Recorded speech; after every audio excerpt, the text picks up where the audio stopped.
welcome back to the channel. Today, by popular demand, we are taking a look at this lovely old Yamaha RGX612S from 1989. A very stellar, very cool, very nice plane, budget shredder, which happens to be vintage. Bonus. Some of you guys may remember me doing a video a couple of years ago on another one of the RGX guitars out of the Yamaha lineup, the RGX211M.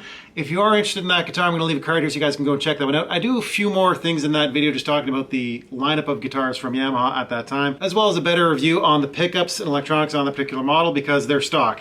Oh, one thing I will mention, if you're looking for something like tones, I'm going to do a little bit, but not much, and I'll tell you why. These aren't the stock pickups. I've changed these. We've got Wilkinsons and a DiMarzio back here. What came in here stock were Yamaha pickups, and if I was to do a review with these, it really wouldn't be much of an indication of anything about how this guitar would have sounded in its stock format. Again, I've got another video on another Yamaha RGX with the stock pickups. It just doesn't have the middle one, but they are the same pickups, so if you actually want to hear how those sound, please check out that video. But don't worry, I will do some playing, probably mostly just back here on the bridge, and in a produced kind of rocky vibe, so I'll just leave that at the back of the video, use the timestamps down here, get to the content you're looking for, okay? Cool. Anyway guys, I've had quite a few of these RGXs over the years, and yeah, I'm just going to give you a few quick specs on this particular model of the model range, and some general impressions, opinions, and a review on this particular guitar in case you are looking to get into an RGX guitar yourself. Anyway, enough blabbering. Let's get going. Alright guys, quick overview. So this model here is obviously the 612S. There are quite a few models in the Yamaha RGX lineup.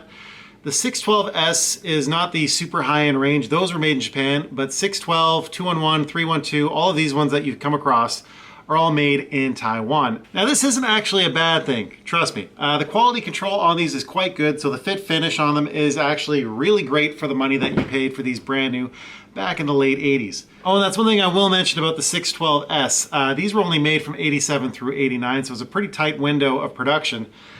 This one here I know was an 89 just because of the serial number on the back. It starts off with some letters, and it's these letters which help you identify the year and production run of the guitar.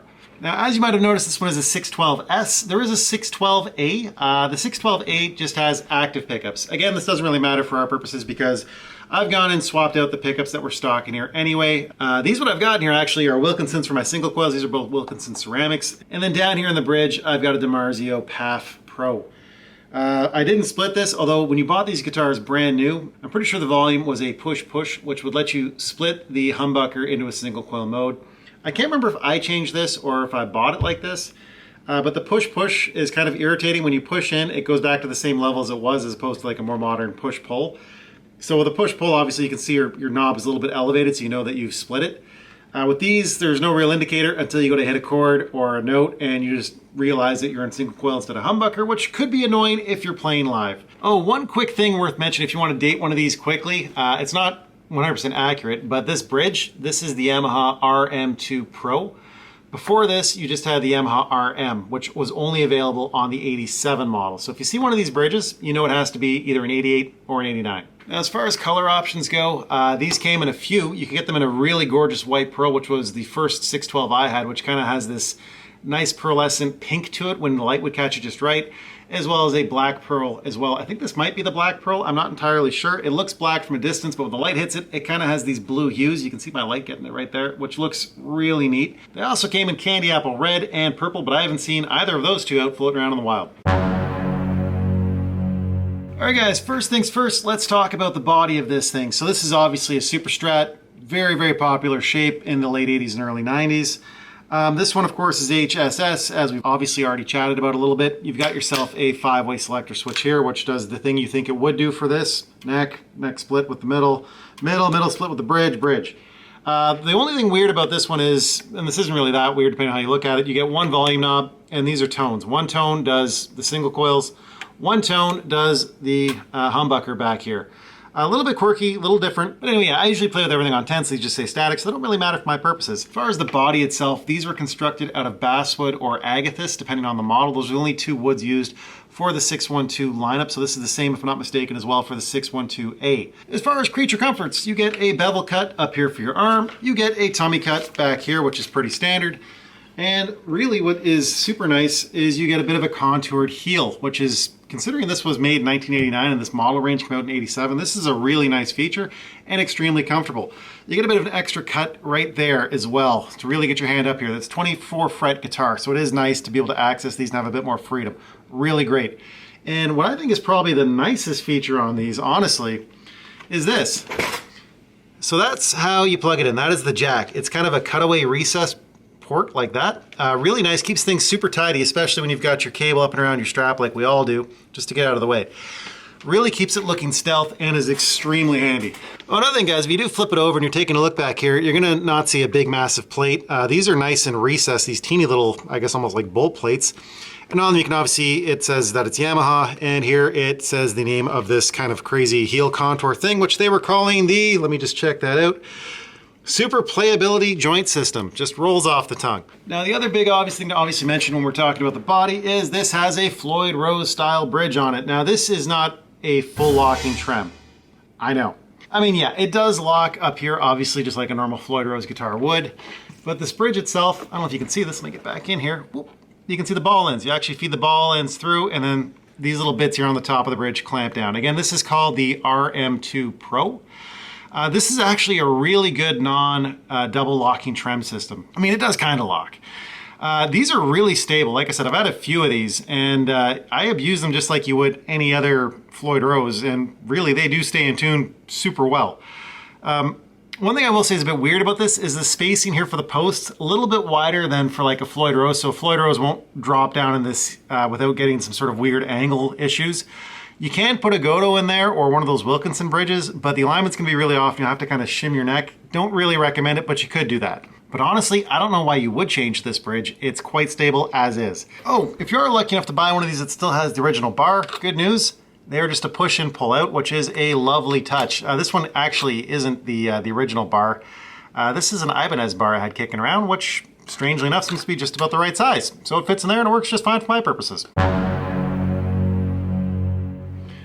All right, guys, let's talk about the neck. This is really where these guitars shine. Every one I've played just feels fantastic. They've got a beautiful neck profile. It's nowhere near as thin as an Ibanez or a Jackson from this era. This is really, it feels kind of like a slim Fender C. Closer to a Fender, not quite that big, but quite comfortable and a little bit more girthy than most of the shred guitars during that time period. As far as the neck itself, we're looking at a scale length of 24.75 inches, so quite akin to something like a Gibson. The frets are jumbo, which is fantastic, especially at this price point, and we're looking at a fully bound neck, as you can see. And like I mentioned earlier, 24 frets, so you can get up here and do all sorts of wiggly bits without much problem because of the lovely access carve up here as well. Now, another thing you can probably tell just from me waving this thing around like this is that that is quite a flat, shreddy neck. From all the literature I can find online, this is a 12-inch radius. Now, the other thing you can obviously notice is that we're looking at a rosewood fingerboard, which is quite nice. All right, guys, now the only thing I have a mild complaint with about this neck is indeed the lock nut, and it has nothing to do with the functionality of the lock nut. The lock nut is perfectly fine. It does exactly what it's supposed to do. The issue I have is with the bolts. For whatever reason, Yamaha used 4mm hex key bolts instead of the standard 3mm that Floyd Rose was using, or something like a Kaler. This is fine. It's just one of those things that I don't normally keep a 4mm Allen key kicking around, so this is a bit of a pain in the butt. Now, one thing that is kind of neat about this, and I think I mentioned this in the other video I did with the RGX612S Maple, is that you can actually swap these nuts if it's bothering you that much with one from a Floyd Rose. They will bolt directly in with zero modification, which is lovely. Oh, one thing I almost forgot to mention. You probably already noticed that, but the neck is indeed made out of maple, just so we're clear. All right, guys, the headstock. Now, this is a really cool design. I really wish Yamaha would bring this design back. I mean, the Pacifica design that you see on the current lineup is really nice too, but something about these old RGX guitars with this particular headstock just look really sweet. Yeah, obviously, you can see it's kind of got a recess cut here underneath, which just looks freaking awesome. Yamaha, please bring this back. Really cool design, and nobody else really uses this particular shape, so I don't see why not. If you flip it over here on the back, I don't know if you guys can see this, you get Yamaha branded tuners. These are actually pretty good for the money. They don't feel terrible, they don't feel amazing, but again, these guitars new weren't super duper expensive, so Yeah, pretty good. And again, I mean, with any sort of locking setup like this, your tuning's done back here anyway. You get in the ballpark there, lock it down, and probably for the next 6 months until you break a string, you're gonna be tuning with these. So those are totally fine. All right, guys, anyway, as promised, I did say I would do a little bit of playing, so here we go on the Path Pro and the Bridge.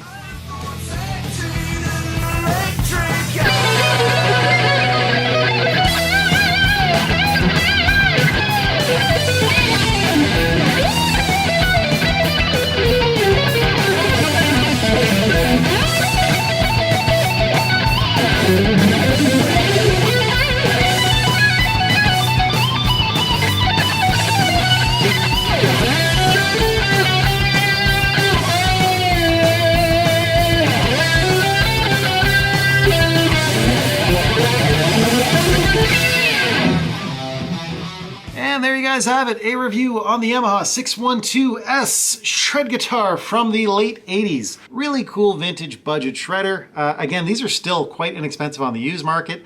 The pickups that come in them honestly are fine, but if you do want to upgrade them, again, because the guitars are inexpensive, it's really not a big ordeal to do. So great little mod platforms if that's what you've got in mind. Anyway, can't recommend these enough. I think these are one of the last good deals on cheap vintage shred guitars out there. It seems the market's gone kind of crazy and everything is worth an absolute fortune anymore if it's vintage. Except for these for some reason. So yeah, highly recommend if you get the opportunity to play one of these, give it a shot. Really the big thing on these is the neck. Fantastic profile. Great job, Yamaha. Really wish they would bring back some shredders into the lineup. Anyway, guys, that's all I have for you today. If you enjoyed this video, if you found this in any way informative, if you learned anything, please make sure you hit like and subscribe and help my channel grow a little bit and keep me motivated to keep making content like this. Anyway, that's all I've got for you guys today. Keep on shredding and we will talk to you in the next video. Bye for now.